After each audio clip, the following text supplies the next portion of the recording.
Senate Republicans are rejecting the DOJ's $1.8 billion so-called anti-weaponization fund. GOP lawmakers met with Acting Attorney General Todd Blanche yesterday for a contentious 2-hour meeting to discuss the money. Sources describe the talk to Semaphore as a, quote, S-show. What does that mean, Jonathan Lemire? I've never heard it before. S-show? Yeah. I'll have to look it up. If Joe was here, he'd say it. He would say it, yeah.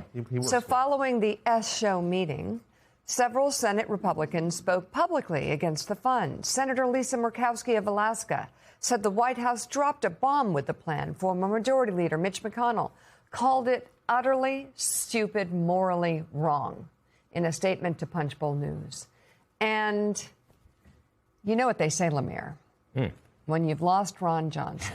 It takes a lot to lose Ron Johnson. When you've lost Ron Johnson, Yeah. you might have lost the room, right? might have lost the room, I'm yeah. thinking.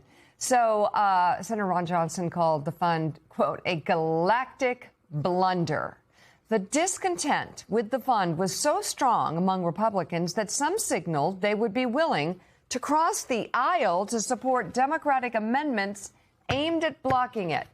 That possibility derailed the day's entire schedule, forcing Republican leadership to scrap all planned votes on their reconciliation package and send lawmakers home early ahead of the Memorial Day weekend.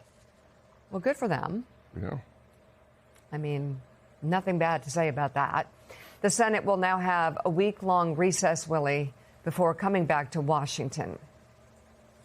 Yeah, if you can't clear this hurdle, then you should really look in the mirror, and at least some Republicans have done that. Mika, even Tommy Tuberville, the senator from Alabama, called it a curveball. Not necessarily critical, but he didn't necessarily like seeing what he said. It's a curveball. Let's bring in senior congressional reporter for Punchbowl News, Andrew Desiderio. He's out with new reporting this morning on Senate Republicans' Trump breaking point, as he puts it. Andrew, good morning. You've been all over this story, taking us inside this meeting yesterday. Some of the quotes we just read there were from your reporting. So I can't remember. We were struggling this morning to remember the last time we heard of 25 Republicans crossing Donald Trump on anything. So why was this the red line for so many of them?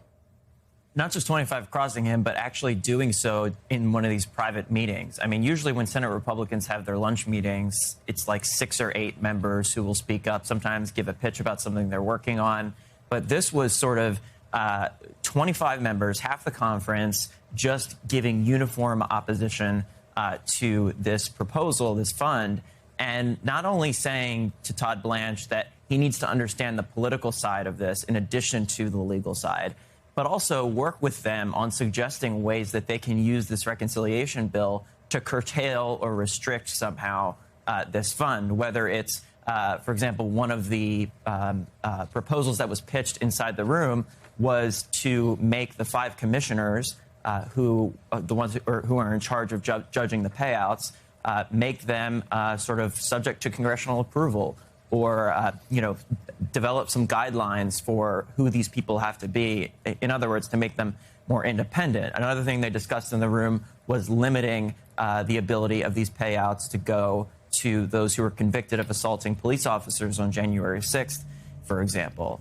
And so, look, this was a moment where Senate Republicans feel like, combined with Donald Trump's really low approval ratings right now, and the fact that he seems to be engaging in a campaign of self-sabotage against his own majorities on Capitol Hill, where they feel like they need to flash some independence from him and, use some muscle and push back. And it's one of those very rare moments. We don't see it very often, obviously. And they're finding it difficult to do so. And I think part of the reason why is because the president is so emboldened with some of his victories lately in these primaries. For example, he toppled Senator Bill Cassidy. He toppled Congressman Thomas Massie, and he's about to probably topple Senator John Cornyn in next Tuesday's runoff against Ken Paxton. And it really was just a thumb in the nose of Senate Republican leaders, especially John Thune, who's been pushing Donald Trump, by the way, for over a year to endorse John Cornyn. And his super PAC, John Thune's super PAC, has spent $90 million to prop up John Cornyn. I mean, that money was just lit on fire, and they are livid at Donald Trump because now that's money that they could have used in other races across the country. So, Andrew, I mean, part of the problem with this slush fund is it's just so nakedly, transparently terrible. And the American people see that. I'll read the full quote from Mitch McConnell. He says this: "So the nation's top law enforcement official is asking for a slush fund to pay people who assault cops? Utterly stupid, morally wrong. Take your pick." That's from Mitch McConnell. So what happens now with this idea of what they're calling an anti-weaponization fund, but really is a slush fund? Does it have a future? Is it going forward?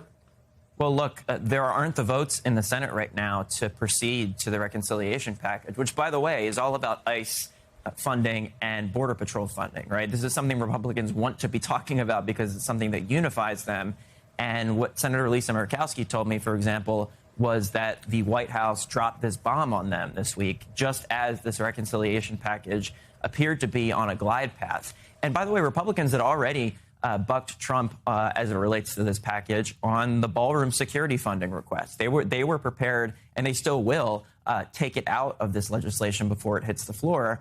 But the reality is they don't have 50 votes to proceed, and actually there are 60 votes for an amendment that would really restrict this fund. And that's why Senate Republican leadership decided that they needed to get ahead of it so that Democrats don't put an amendment on the floor during the vote-a-rama and force their vulnerable members to have to vote for it, essentially, and handing the keys of the Senate over to the Democrats and letting them decide how this fund is being restricted.